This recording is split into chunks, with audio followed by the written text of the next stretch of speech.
नमस्कार दोस्तों, आप सबका स्वागत है यूपी रेगुलर क्लासेस की ऑनलाइन प्लेटफॉर्म में। मैं विभोर वाजपेयी आप सबका स्वागत करता हूं। जैसा कि अपना उत्तर प्रदेश सिपाही भर्ती परीक्षा कल और परसों आयोजित होने वाली है, यानी संपन्न होने वाली है। 2 डेटों में परीक्षा है, दो दो शिफ्टों में है, अर्थात 4 शिफ्टों में पेपर होना है। ठीक, उसी में हम लोग बात करेंगे कि अब निश्चित ही आपने पढ़ा होगा और आपकी तैयारी बेहतर है। बस है क्या कि आप या तो अपने सेंटर पहुंच चुके हो, वहां से वीडियो देख रहे हो, या आप कल जाने की तैयारी में होगे, या हो सकता है आप लेट वीडियो देख रहे होगे। तो जो कंडीशनें बन रही होंगी, यदि आप 18 से पहले वीडियो देख रहे हो तो आपके लिए बहुत काम का वीडियो है। कैसे काम का है, हम इस संदर्भ में बात बिल्कुल ना करेंगे कि क्या आना है, क्या करना है, कैसे करना है। इस संदर्भ में कुछ से बात ना करेंगे। हमें बात करनी है किस संदर्भ में कि एग्जाम हॉल में जब आप बैठोगे, या जो स्थिति आज आपकी है, आज कितना भी आपने पढ़ा होगा, आपको हिंदी, जीएस, मैथ, रीजनिंग कितनी भी कंप्लीट हुई होगी, लेकिन जिस समय आप मॉक भी कर रहे होगे, पीवाईक्यू भी कर रहे होगे, या अब आप अपने गंतव्य में पहुंच रहे होगे, केंद्र पहुंच रहे होगे, जाने की तैयारी पे होगे, तो एक अलग टाइप का डिप्रेशन, एक अलग टाइप का हेजिटेशन, एक अलग टाइप का जो दोलन कर दें या कंपन कर दें शरीर में होता है, अलग टाइप का है। उसी को हावी नहीं होने देना है, उसी व्यवस्था में हम लोग बात करेंगे। यदि वीडियो आपको अच्छा लगे तो वीडियो को लाइक करिएगा, चैनल को सब्सक्राइब करिएगा और वीडियो को शेयर जरूर करिएगा। शुरू करते हैं हम लोग। पहली बात, किसी भी सेंटर में आप हो, किसी भी डिस्ट्रिक्ट में आपका हो, किसी भी डिस्ट्रिक्ट में होगा, किसी भी सेंटर में आपका होगा, आपको अपने दिमाग में ये रखना है कि वहां का ट्रैफिक बहुत हैवी होगा, वहां का ट्रैफिक। और अगर कोई डेवलप सिटी होगा तो वहां जाहिर सी बात है कंस्ट्रक्शन का काम चल रहा होगा, विकास का काम चल रहा होगा। ठीक, तो ट्रैफिक को पहले दिमाग में रखना है, जहन में रखना है। आप सोच रहे होगे कि हम इस रास्ते से चले जाएंगे, हम ऐसे चले जाएंगे, हम वैसे चले जाएंगे। सेम थॉट लिए बेटा दूसरा कैंडिडेट भी यही सोच रहा है, और वो उसी रास्ते से जाएगा, उसी जगह से जाएगा जाएगा। फिर वही तीसरा कैंडिडेट यही सोच रहा है। यानी एग्जाम सेंटर पहुंचने के लिए आपका डिस्ट्रिक्ट से, आपके घर से, आपका जो सेंटर है वहां तक पहुंचने के लिए जितनी भी रास्ताएं हैं, इन सारी रास्ताओं में ट्रैफिक रहेगा। ये दिमाग में आपको रखना है। जब दिमाग में ये बात रहेगी तो आपको करना क्या है कि या तो आप आज निकल गए होगे, आप अपने सेंटर के आसपास होगे, 2 किलोमीटर 3 किलोमीटर की रेंज में, तो आप टहलते टहलते भी चले जाओगे। यदि आप कल निकलने की सोच रहे हो तो आप मैप भी जानते होगे, तो आप गूगल मैप का भी प्रयोग कर लोगे, और आगामी रोड का जो होगा तो रोड पे ट्रैफिक को देख लोगे कि ट्रैफिक कहाँ पे है, जाम कहाँ पे लगा है, कहाँ पे जाम नहीं लगा है। इसके माध्यम से जाओगे। और सुबह कोशिश करना, जिनका पहली शिफ्ट का है, यानी 8 बजे की रिपोर्टिंग है, 9:30 बजे क्लोजिंग है, 10 बजे से आपका पेपर शुरू है, तो वो कोशिश यही करें कि आप अपने सेंटर, आपका घर से आपका सेंटर कितनी भी क्या भी दूरी है ये आप समझ सकते हो, आपको पता है। आप कोशिश यही करिएगा कि आप अपने सेंटर में 8 बजे पहुंच जाएं, 8 पहुंच जाएं, 8:15 या 8:30। इससे ऊपर आप ना सोचें कि हम 9 तक पहुंच जाएं, 9:20 तक पहुंच जाएं। जब आप रास्ते पे होगे और जैसे ही जैसे समय गुजर रहा होगा, आपकी धड़कनें बढ़ रही होंगी। आप 9:30 पे भी चलो पहुंचे, आपको अंदर तो वो कर लेंगे, लेकिन उस दौरान होगा क्या कि वहां की कॉपियां बढ़ चुकी होंगी, होंगी। आपका जल्दी जल्दी सारा काम होगा, आप दहशत पे होगे, आप दहशत पे होगे। हो सकता है कि उस समय जब आप ओब्लिक कर रहे हो, अपना रोल नंबर भर रहे हो, अपनी बुकलेट नंबर भर रहे हो, शिफ्ट नंबर भर रहे हो, तो ओब्लिक गलत हो जाए, पहली बात। दूसरी बात, जब आप इतना ज़्यादा डरे होगे, इतना ज़्यादा परेशान होगे, चूंकि लेट हो चुके हो, आपको भी लग रहा है नहीं लेट तो हो ही गए हैं, तो फिर जाहिर सी बात है जब आप क्वेश्चन पढ़ रहे होगे ना, तो क्वेश्चन को स्पीड में पढ़ने की कोशिश करोगे।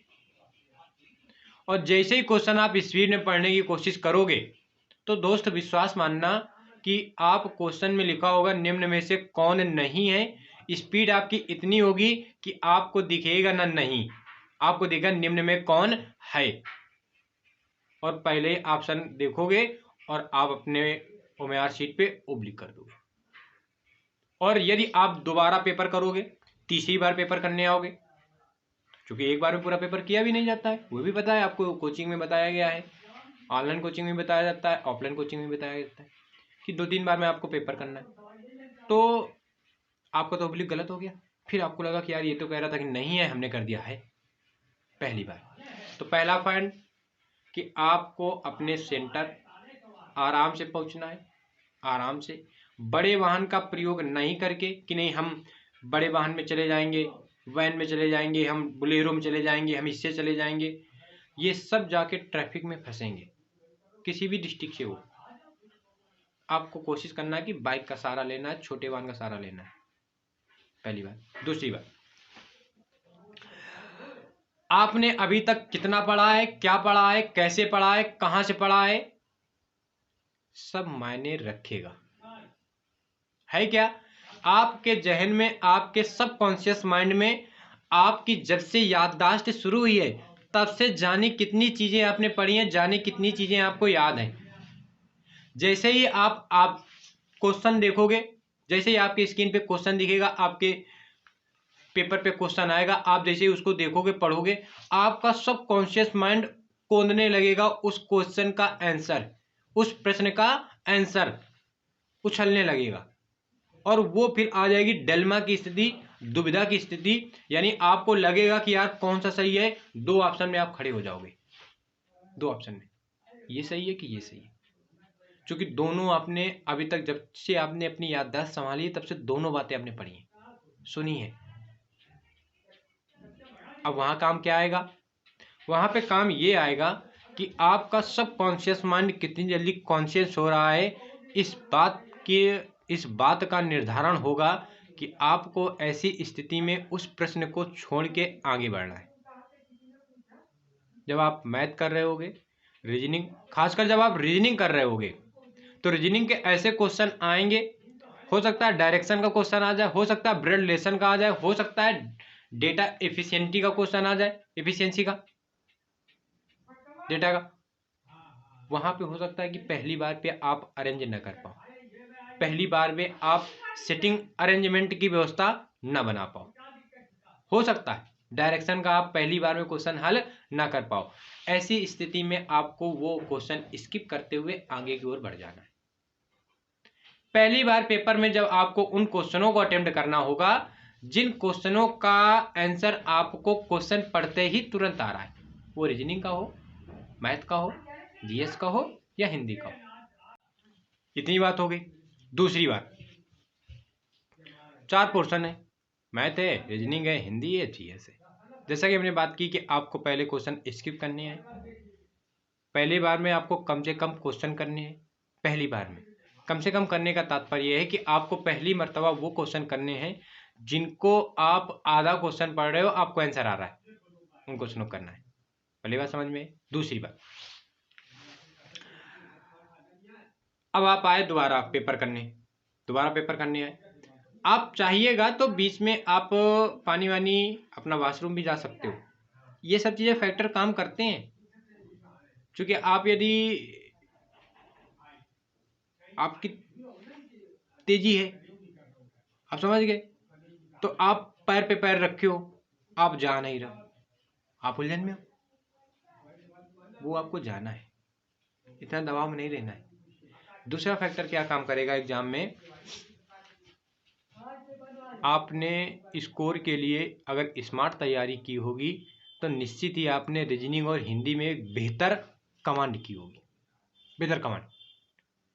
और यदि आपने रीजनिंग में और हिंदी में बेहतर कमांड की है तो बस अब आपको परेशान होने की आवश्यकता नहीं है, क्योंकि मैथ में जो क्वेश्चन आ रहे हैं कर देने हैं, जीएस में जो क्वेश्चन आपको आ रहे हैं वो कर लेने हैं, इसके बाद जीएस, इसके बाद रीजनिंग और हिंदी में जो क्वेश्चन नहीं भी आ रहे उनमें भी समय देना ही है, क्योंकि वो टाइप आपने पढ़ रखा है।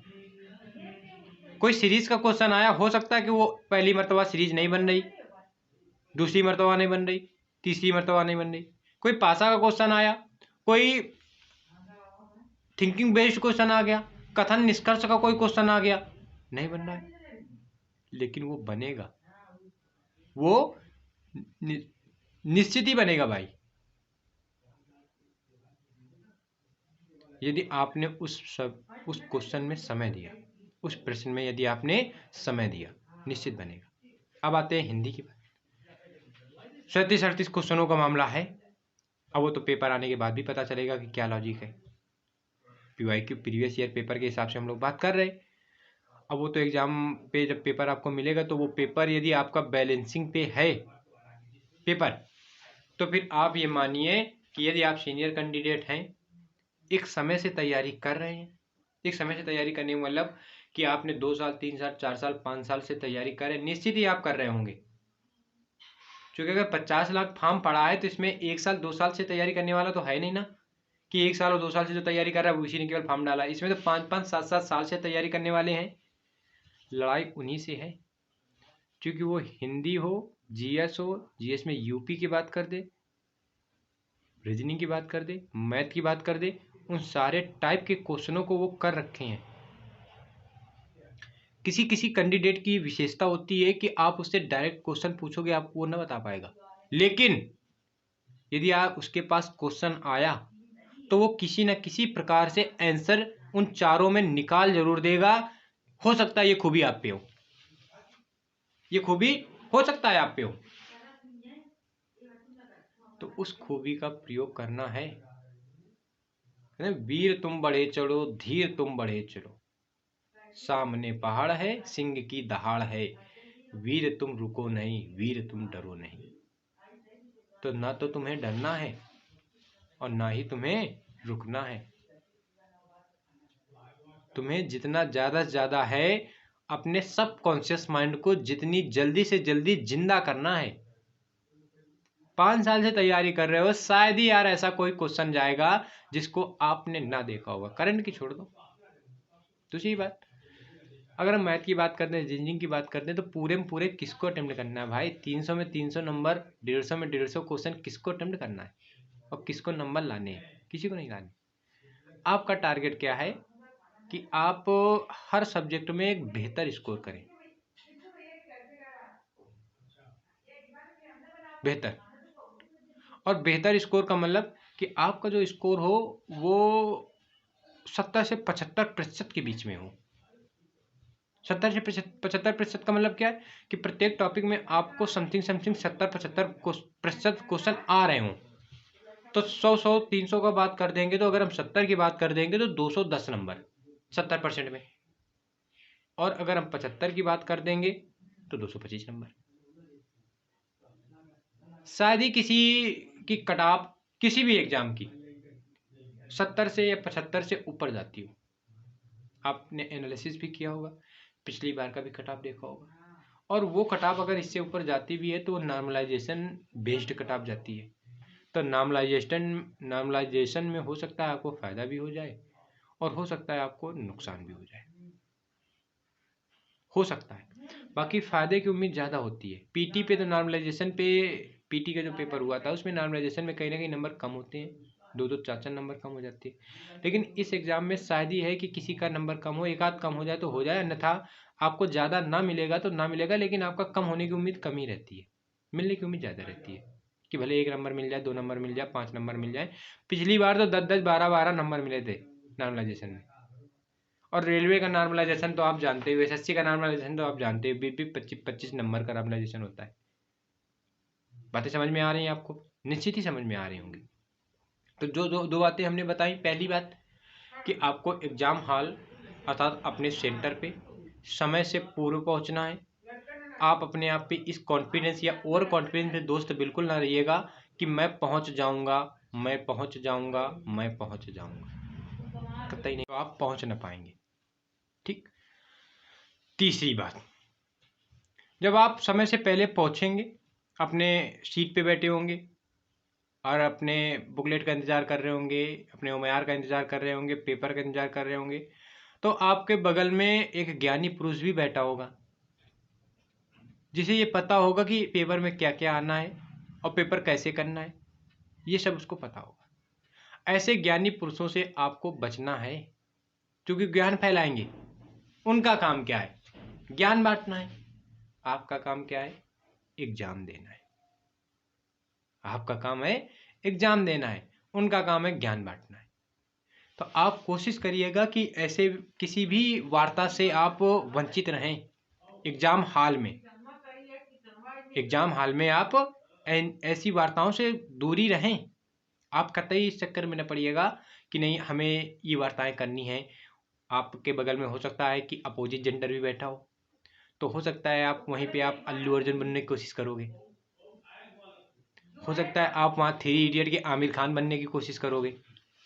All is well, all is well, all is well नहीं करना भाई। वहाँ पे अपना भविष्य निर्धारित करना है, किसी का भविष्य दूसरे का निर्धारित नहीं करना है।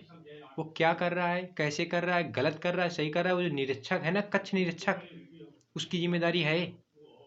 तुम्हें वहाँ पे नेता बनने की आवश्यकता है नहीं, जहाँ तक मेरी बात है, जहाँ तक हम अपनी बात बता रहे हैं कि वहाँ पे आपको बनने की नेता आवश्यकता है नहीं।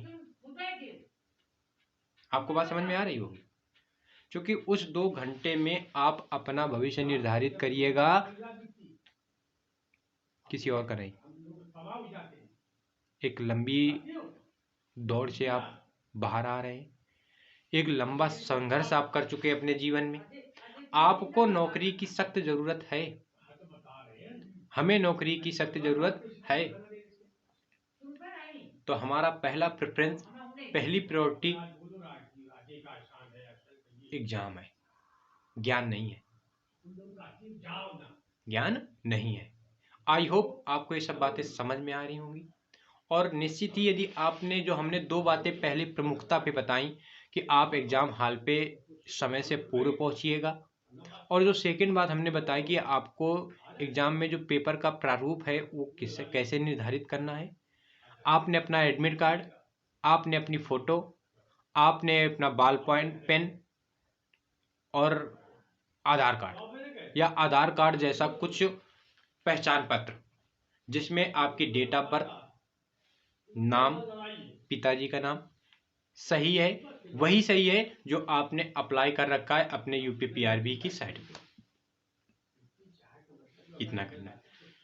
दूसरी बात, एक जहन पे आता है कि भैया क्या फोटोकॉपी पर उसकी लेके जानी है आधार की, क्या जो एडमिट कार्ड है वो कलर्ड लेके जाना है, क्या जो बॉल पॉइंट पेन है वो ट्रांसपेरेंट लेके जाना है। अगर आपके पास बॉल पॉइंट पेन नहीं है तो आप ट्रांसपेरेंट खरीद लो, और अगर आपके पास बॉल पॉइंट पेन है तो फिर आपको खरीदने की आवश्यकता नहीं है, वो ट्रांसपेरेंट पे ही चलता है, वो ट्रांसपेरेंट पे चलता है। आप बिल्कुल ना टेंशन लें, और अगर आपको ज़्यादा लग रहा हो तो आप खरीद भी सकते हो, लेकिन आप वहाँ बिल्कुल प्रेशर पे ना लें। आप 4 चीज़ें, एडमिट कार्ड, ओरिजिनल आईडी, आधार कार्ड, पैन कार्ड, लाइसेंस जो भी आपके पास हो, फोटो और पेन, और स्वयं को एग्जाम सेंटर में मौजूद करना है समय से पहले। 4-5 बातें समय से पहले ही आपको सेंटर पे मौजूदगी आपकी मस्ट है। इतना आप करिएगा दोस्त, विश्वास मानिएगा, आपका पेपर आपने जितनी उम्मीद की होगी उस पे प्लस ही जाएगा, नकारात्मक पे बिल्कुल ना जाएगा, डिक्रीज पे बिल्कुल ना जाएगा। यदि आपने इन तीनों बातों को, और जो पहली बात कि आपने यदि ट्रैफिक को अपने जहन में रखा, आप जितना भी आप कूल होके जाओगे ना, जितना मस्त होके जाओगे, उतना ही वहाँ पे आप सोच पाओगे। यदि आप टेंशन में पहुंचे एग्जाम सेंटर, जल्दी जल्दी आपके मशीन लगी, आपका रेटिना हुआ, नहीं आप ज़्यादा प्रेशर में हो गए, परेशान हो गए, आपका पेपर बढ़िया होगा। यूपी योगा क्लासेस की पूरी टीम की तरफ से आपको बेस्ट ऑफ लक, आपके भविष्य के लिए, आपके एग्जाम के लिए, आपकी हैप्पी जर्नी के लिए पूरी टीम आपके उज्जवल भविष्य की कामना करेगी। हम भी भगवान से प्रे करेंगे कि आप जितने भी भाई बहन हैं, जितने भी दोस्त हैं, आप अपना 100% देंगे, और दें। उस 2 घंटे में आपके जहन में ऐसी कोई बात ना आए जो आपको डिप्रेशन में डाले, आपको नकारात्मक सोचने में मजबूर कर दे। और कल किसी न किसी सेंटर से हम लोग लाइव होंगे, और आपको उस सेंटर में कैंडिडेटों का क्या हाल है, कैसे एग्ज़ाम हुआ, लाइव आपको 12-12:15 बजे आपकी अपनी टीम यूपी योगा क्लासेस, आपका अपना चैनल यूपी योगा क्लासेस, जो एक लंबे समय से आपके साथ उन जानकारियों के साथ जुड़ा है जो ऑथेंटिक जानकारियाँ रहती हैं। उस सिलेबस में उसने हमेशा आपके चैनल ने चर्चा की है। जो सिलेबस ऑथेंटिक सिलेबस होता है, उन बातों में अक्सर चैनल ने चर्चा की है जो बातें आपको आपके सफलता में जानना आवश्यक होता है। आप सबका प्यार, आप सबका दुलार ऐसा ही बना रहे। मिलते हैं नेक्स्ट वीडियो पे। आपके एग्जाम के लिए पूरी टीम की तरफ से बेस्ट ऑफ लक। नमस्कार, जय हिंद।